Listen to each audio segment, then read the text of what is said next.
Ben registrlarni hesab qo'yganini ko'ringlar mana. Mana shu xonani hech qachon bu isita olmaydi. Endi bu yoqlarni ko'ramiz. Trubani pastga olib tushib, tepaga olib chiqib, to'g'ri olib ketadigan narsani mana o'yin qilib, aylantirib, mana bunaqalar qilib mana o'ralgan. Mana bu narsalar umuman xato. Buni olib tashlash kerak. Mana kichkina registrda hesab qo'ygan. Hamma batareyalarda havo yig'ilib qolaveradi. Mana bu yerga mana havo chiqaradigan qo'yib ketgan yana.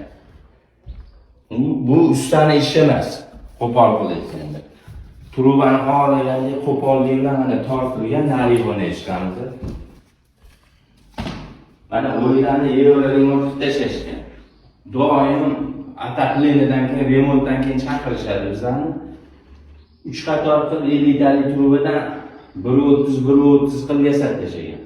Bu xonani isitishga umuman quvvat yetmaydi. Bu narsalarni birinchi ochishda mana korobkani olib tashlab, bu yerga panelni qo'yish kerak. Mana kamali bu yotibdi. Bu yoqdan ko'tarib, yoqqa tushirib, bu yerdan yana ko'tarib mashaq ishlatib ketishgan. Bu klonni bera olmagan bu. Bizda mashaq joyga kelib qoldi o'zida. Shu aqlli etmagan ustalarni ko'pchilik arzon ishlaganiga chaqirishadi. O'shaning uchun ularning ishi bizdan kelanadi.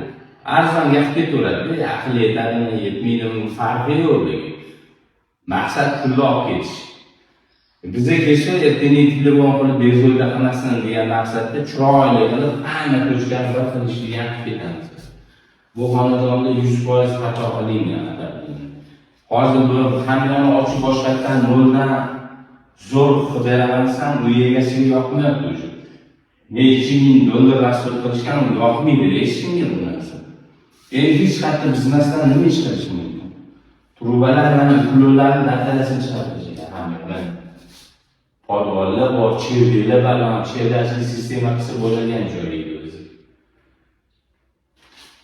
Endi hozir bu odam qo'lining holatini bu yerda biz olmaydi endi. Shu nasos qo'yib, padashiga olib berib, panellar qo'yib, chiroyli qilib ishlashni beramiz, xudo xolasa.